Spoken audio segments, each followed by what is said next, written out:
За последние сутки, то есть с 17 на 18 июня, зафиксировано 653 новых случая заболевания COVID-19. За последнюю неделю наблюдается рост числа заболевших, отмечают в Минздраве, в связи с чем были введены новые ограничения. В этом выпуске программы «Еще не вечер» мы поговорим о третьей волне коронавирусной инфекции в республике с заместителем министра здравоохранения и социального развития Бакытом Джангазиевым. Здравствуйте, Бакыт Ишанович, добро пожаловать к нам в студию. Скажите, пожалуйста, что значит третья волна? Потому что разные специалисты по-разному относятся к определению вот этих волн коронавируса. Кто-то говорит, что это не волны, а просто сплошное, там, первая волна еще не закончилась. Но в Минздраве сделали заявление, что в Кыргызстане все-таки началась именно третья волна. Добрый день. Действительно, третья волна наблюдается с середины марта, конца марта и продолжается до сегодняшнего дня. И как мы помним, что в Кыргызстане отмечалось 3 подъема заболеваний коронавирусной инфекцией. Первый подъем пришелся на июнь-июль прошлого года, второй подъем был осенью, и сейчас мы наблюдаем третий подъем заболеваемости. И если сравнивать эти волны между собой, необходимо отметить, что первая волна, она была очень короткой во времени. Поэтому пик произошел буквально за 3-4 недели, то есть от начала роста до самого пикового значения. А вторая волна, она отличалась уже тем, что она была более растянутой во времени. Таким образом снизилась нагрузка на стационары, и стационары смогли ее преодолеть. И третья волна, также она более растянута, чем вторая, соответственно, первая. И на данный момент стационары справляются с потоком пациентов, которые обращаются за медицинской помощью. Но сейчас мы видим, что заболеваемость растет. Там, если еще где-то примерно неделю назад мы констатировали, что там в промежутке 3 дней не более 300-400 заболевших выявлялось, и это уже некую тревогу наводило на нас, да, то сегодня уже речь идет о 600-700 в пределах между 600 и 700 заболевших. И как вы думаете, вот по наблюдениям, по выявляемости, эта тенденция будет продолжаться, или вы прогнозируете остановку роста числа заболевших в ближайшее время? Очень хороший вопрос, спасибо. Необходимо понимать, что мы выявляем 600 случаев. Первое, у нас значительно улучшен потенциал лабораторных возможностей по сравнению с прошлым годом. Если брать аналитику за прошлый июнь, мы за месяц делали 89 тысяч анализов. Сейчас же потенциал достиг 160 тысяч анализов в месяц. И мы понимаем, что чем больше мы тестируем, тем больше мы будем выявлять. И это хорошо, что мы выявляем их на ранней стадии. А второй момент, который необходимо иметь в виду, что, условно говоря, из каждых 100 пациентов только 30 пациентов будут нуждаться в госпитализации. Таким образом, мы видим эти определенные тенденции. И то, что вы спросили насчет, как это все остановить, единственный выход – это вакцинация, массовая вакцинация населения, которая поможет нам преодолеть пандемию и вернуть Кыргызстан к обычному виду жизнедеятельности. Да? Угу. Число вакцинированных же должно, специалисты отмечали, в том числе и у нас, когда к нам приходили, число вакцинированных должно достигнуть примерно 70% от общего числа жителей Кыргызстана. И сейчас мы видим, что в первый этап вакцинации где-то около 15 тысяч человек вакцинировались, если я не ошибаюсь. Сейчас в 2 раза больше вакцин пришло, и будет вакцинировано в 2 раза больше людей. Но это все равно не достигает желаемого результата. И, как я понимаю, сейчас ведется работа по тому, чтобы привести в Кыргызстан еще дополнительные дозы вакцин. Да, все верно. На сегодняшний день первым компонентом привито порядка 90 тысяч людей. А вторым компонентом 60 тысяч. То есть, если смотреть из пропорции на взрослое население Кыргызстана, то первым компонентом привито более 2%, и вторым 1,6%. Конечно, эти цифры недостаточно для того, чтобы сформировать коллективный иммунитет, и для того, чтобы вакцинировать достаточное количество людей, Кыргызстан прорабатывает 3 направления.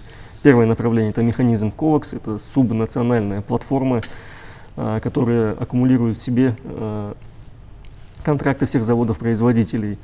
В рамках этой платформы Кыргызстан должен получить вакцины на 20% населения, либо на 1,3 миллиона. То есть 2,6 миллионов вакцин мы получим в рамках этого, в рамках платформы COVAX.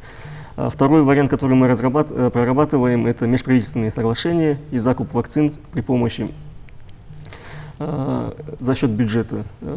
Уже привезли вакцину «Спутник», вы знаете, 80 тысяч вакцин «Спутник» поступило. И третье направление реализации этих мероприятий – это сотрудничество с донорскими организациями, такие как Всемирный банк, Азиатский банк развития и так далее. И вкупе, по нашим расчетам, мы должны привить 70% населения. И необходимо тоже понимать, что поставка вакцин в Кыргызстан зависит не только от самого Кыргызстана. Почему? Потому что в мире наблюдается дефицит вакцин. Заводы-производители работают на износ и стараются обеспечить все страны. И также второй момент еще имеется, как вакцинная дискриминация, о которой говорил глава Всемирной организации здравоохранения, что нельзя дискриминировать какие-то страны вакцинами. Но тут вы отметили, что одна из, там, наверное, одним из главных инструментов по борьбе с коронавирусной инфекцией все-таки является вакцинация всеобщая, там, тех самых преусловутых 70% населения Кыргызстана. Но сейчас мы наблюдаем, поскольку сама болезнь относительно новая, и вакцину тоже, это беспрецедентный случай в истории человечества, когда за такой короткий промежуток времени была разработана и внедрена всеобщая вакцинация. И мы сейчас наблюдаем, что не только у нас это есть, и во всем мире наблюдается, там, и в России, о том, что люди не принимают вакцину в том плане, что они ей не доверяют. Распространяется очень много домыслов через социальные сети, через мессенджеры о том, что вакцинация может привести к тем или иным последствиям, что это на самом деле там выдумано. Ну, то есть то, что было с самого начала коронавирусной инфекции, это продолжается, но теперь уже больше акцент делается на вакцинацию. И со стороны Минздрава какие действия предпринимаются, чтобы переубедить людей? Потому что у нас есть еще определенная категория населения, которая, в принципе, антипрививочники, и там несколько лет назад это даже привело к вспышке кори и краснухи, когда люди начали массово отказываться от вакцин. Первое. Хорошо, что вы вспомнили ту вспышку кори, которая возникла из-за того, что накопилась определенная прослойка людей, которые не были вакцинированы. То есть это яркий пример того, как вакцина защищает. Второе, что мы должны понимать, что каждая маска, каждый полный курс вакцинации – это одна свободная койка. И сейчас, когда мы сталкиваемся с очередной волной подъема заболеваемости, мы должны понимать, что основная задача – спасти тех людей, которые обратились за медицинской помощью. И каждый человек должен внести свой вклад в это общее дело. Относительно борьбы с фейками, Министерство здравоохранения постоянно мониторит информационное поле и предоставляет необходимую информацию. И, пользуясь случаем, тоже хочется отметить некоторые организации, которые также помогают, неправительственные организации, которые помогают в борьбе с фейками. Потому что одно дело, когда это заявляет чиновник министерства, другое дело, когда об этом говорит такой же человек из народа, который проанализировал информацию и предоставил ее в том виде, в понятном для населения. Это очень помогает нам.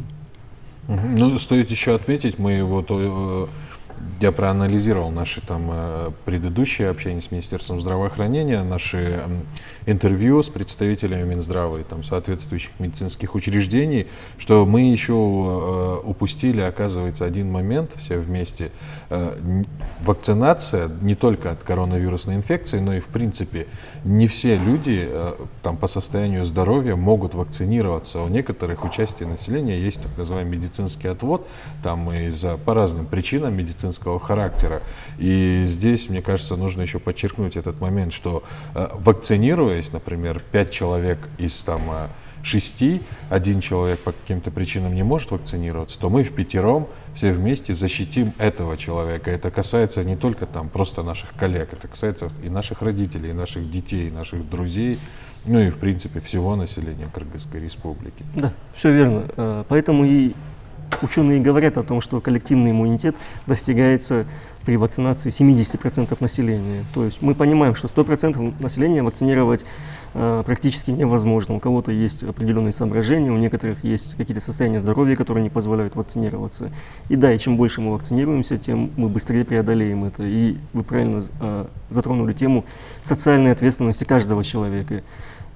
Молодежь в ответе за наших родственников старшего возраста, потому что мы видим, тенденция складывается к тому, что молодежь болеет чаще.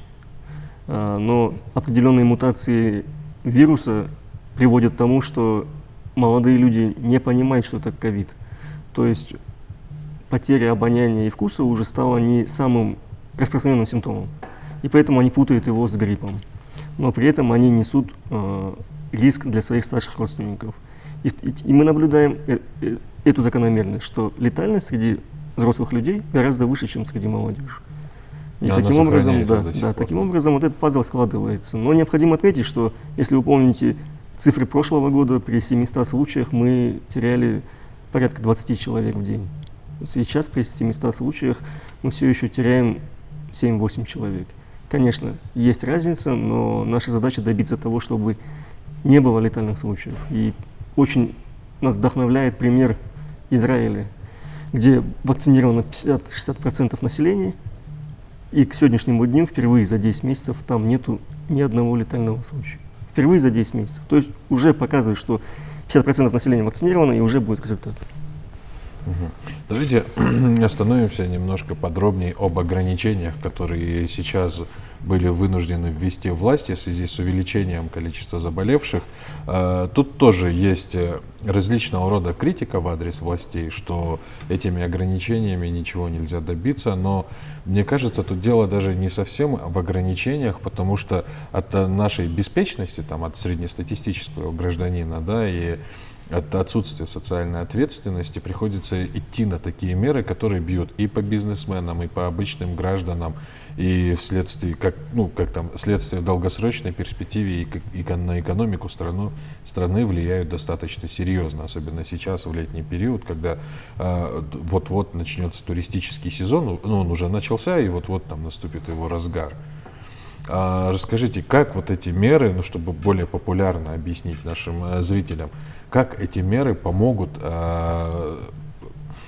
приостановить распространение болезни? Насколько они в принципе эффективны? Ни одна мера сама по себе не принесет стопроцентного эффекта. Необходимо говорить о комплексе мероприятий, которые защитят или снизят риски.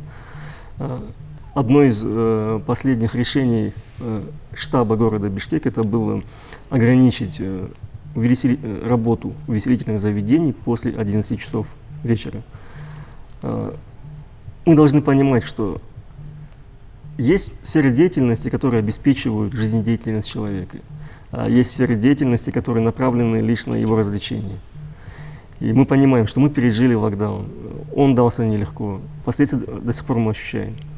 И поэтому, учитывая такую ситуацию в стране, городской штаб посчитал, что часть увеселительных заведений можно прекратить, но при этом их не ограничили на работу до 11 часов вечера и также не ограничили работу на вынос. То есть это вынужденная мера, и она временная. И я надеюсь, что в скором времени мы сможем все это преодолеть и вернуться уже к нормальной жизнедеятельности. По поводу регионов, где очень сложная эпидемиологическая ситуация, сейчас это Бишкек, Иссык-Кульская область, Чуйская область, Ош и Ошская область. Как можно сохранить, как можно приостановить распространение болезни на регионы, чтобы в соседних регионах тоже ситуация не усугубилась? Что вы рекомендуете жителям Кыргызстана, связанную с тем, чтобы ограничить въезд, как я понимаю, в зоны с повышенным риском, и плюс еще, может быть, есть какие-то дополнительные меры? В Кыргызстане, да, уже прозвучала рекомендация, это ограничить поездки в регионы и города с высоким уровнем заболеваемости. Это город Бишкек и город Ош, это такие эпицентры, потому что и плотность населения высокая, и вирус может быстрее проходить через людей. Второй немаловажный фактор – это ношение масок. Это легко, это элементарно. И третий – это физическая дистанция. Мы не говорим о социальной дистанции потому что человек социальное существо, и необходимо поддерживать отношения, но физически необходимо держаться на расстоянии. И следующий момент – это вакцинация. Необходимо вакцинироваться. Чипирования никакого не может происходить, потому что толщина иглы не позволит пропустить через себя чип. Это априори невозможно. Плюс, ну вот если продолжить тему вакцинации, на сегодняшний день изучается ли у нас так называемый постковидный синдром? По исследованиям зарубежных экспертов медицинских, они говорят, что где-то примерно в 30% случаев наблюдаются какие-то расстройства, связанные с психикой, то есть это депрессивное состояние, отсутствие настроения и отсутствие ясности мышления. И там еще определенный процент, он связан там, с нарушением обоняния, с нарушением вкусовых рецепторов и там, какими-то физическими недомоганиями. Такая статистика у нас в стране сейчас ведется или нет? Вы все верно отметили, в мире очень сейчас широко исследуются вопросы постковида или лонг-ковида, длительного ковида. Это когда наблюдаются определенные нарушения со стороны жизнедеятельности человека. И в этом направлении сейчас работают у нас как кардиологи, задействован Национальный центр кардиологии и терапии, задействован Центр психического здоровья, который также отслеживает эту ситуацию. И они отмечают, что есть такие случаи, и они помогают этим пациентам преодолеть вот этот синдром. Почему я об этом спрашиваю? Потому что, как отмечают респонденты, пережившие этот постковидный синдром, да и в целом те люди, которые переболели коронавирусной инфекцией там, средней и тяжелой степени тяжести, то они рекомендуют всем, кто не переболел или в легкой форме, обязательно вакцинироваться, потому что вот эти последствия, сама болезнь, она серьезно бьет по организму, но и потом тот самый постковидный синдром тоже оказывает очень серьезное влияние на полноценную жизнедеятельность каждого человека. Такого рода рекомендаций вы придерживаетесь, когда рекомендуется вакцинироваться? Вы очень верно провели аналогию. Необходимо понимать, что средний курс лечения ковида может составить порядка 15 тысяч и выше, да, с учетом различных расходов на медикаменты, на лабораторные исследования и так далее. И мы должны понимать, что полный курс вакцинации стоит порядка $20, это 1700-1800 сомов. То есть разница, условно говоря, что один больной человек это равноценен по стоимости 10 вакцинированным людям. И при этом вакцинированные люди будут защищены от ковида в какой-то степени. Если же, к сожалению, не заболеют, то они перенесут его в легкой либо бессимптомной форме. То есть это будет налицо как с финансовой точки зрения, так и с точки зрения здоровья. И при всем при этом вакцинированные люди, они не будут там распространять эту болезнь, потому что, опять же, как отмечают медицинские эксперты, переболевшим людям тоже желательно вакцинироваться через там определенное время, поскольку антитела, которые держатся при вакцинировании, они сохраняют гораздо большую, как это называют, вирусорезистентность, да? Устойчивость там, к проникновению вирусов в организм и гораздо большее время действует, чем антитела, которые вырабатываются после болезни. Да. Так ли это? Мы должны понимать, что нету двух одинаковых людей, и каждый организм человека может по-своему иметь свой иммунный ответ на заболевание. У некоторых людей нет антител после заболевания, у некоторых они есть. И поэтому необходимо вакцинироваться. Дополнительная доза вакцины будет ускорителем выработки антител, которые смогут уже защитить от повторного заражения. И на сегодняшний день, чтобы вот не усугублять ситуацию, мы помним прошлый год, июль, когда не было места в больницах, не было мест в стационарах, и машины скорой помощи, они носились по всему городу, и мы теряли очень много людей из-за коронавирусной инфекции. На сегодняшний день, как вы в начале нашего разговора отметили, не так количество заболевших, несмотря на то, что растет, но тяжелых не так много. Но при этом, если человек... И к чему я веду? К тому, что в прошлом году рекомендовалось не посещать самостоятельно стационары, но только в крайнем случае не обращаться к врачу, а вызывать бригаду, мобильную бригаду. В этом году, чтобы сохранить ситуацию на этом уровне и чтобы снизить количество заболевших, чтобы такие же рекомендации даются гражданам вот при обнаружении у себя каких-то недомоганий и каких-то признаков инфекции? Да, все верно. При первых признаках инфекции необходимо обратиться в 118, и к вам выйдет мобильная бригада для того, чтобы взять тест. Если тест будет положительным, учитывая ваше состояние, будут даны следующие рекомендации. Если заболевание проходит в бессимптомной, легкой форме, то лечение будет продолжаться амбулаторно. Если будет средне-тяжелое и тяжелое, то вас направят в стационар. И в стационар направят, соответственно, на машине скорой помощи. То есть тут тоже Да. необходимо в первую очередь позвонить по Да, короткому по номеру. горячим линиям, да, 118. Ну и последний вопрос про вакцины. Извините, что мы вот туда-сюда мечемся, то к вакцине, то к заболевшим. По поводу электронного паспорта. Сейчас во всем мире ведется работа для того, чтобы внедрить электронный паспорт вакцинированного, и рассматриваются разные ее формы, разные виды. Ведется ли такая работа у нас в Кыргызстане? Просто, возможно, это станет еще одной причиной для граждан Кыргызстана все-таки вакцинироваться, чтобы иметь возможность выехать куда-нибудь за границу. Да, об электронном паспорте Кыргызстан уже начал думать, когда мы только начали прорабатывать поставки вакцины. И для этого и был создан реестр вакцинированных, чтобы мы знали, первое, полноценный учет всех вакцинированных, а также кто сколько компонентов получил и какой вакциной это сделано. И благодаря этому реестру мы уже можем формировать этот цифровой сертификат о вакцинации. Сегодняшний статус работ мы очень тесно взаимодействуем с Министерством цифрового развития в этом направлении, чтобы синтегрировать наши базы и базы, которые находятся в их владении. Таким образом, у людей будет альтернатива. Первое, они смогут получить сертификат при помощи электронного реестра вакцинированных. Второе, они смогут получить его через госпортал электронных услуг Түндүк.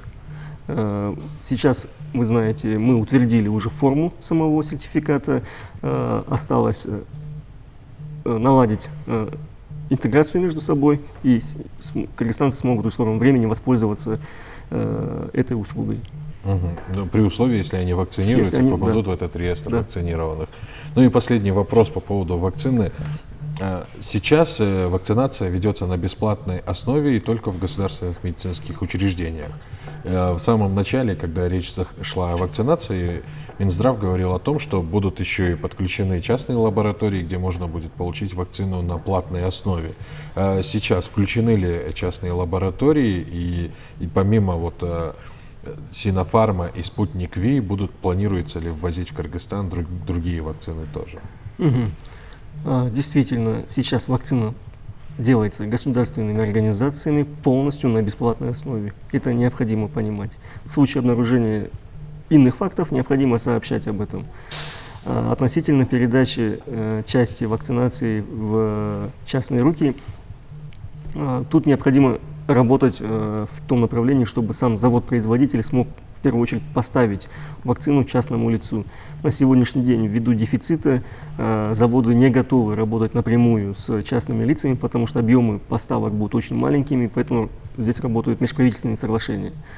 Как только договоренности будут достигнуты и заводы смогут уже передавать вакцину в частные организации, тогда этот вопрос будет уже дальше прорабатываться. То есть такая вероятность, она Да, сохраняется? вероятность она будет. Яркий пример тому — это вакцина против гриппа. Определенные слои населения государство берет на себя их защиту, а те люди, которые не подпадают под эту социальную программу, вакцинируются на платной основе в частных клиниках.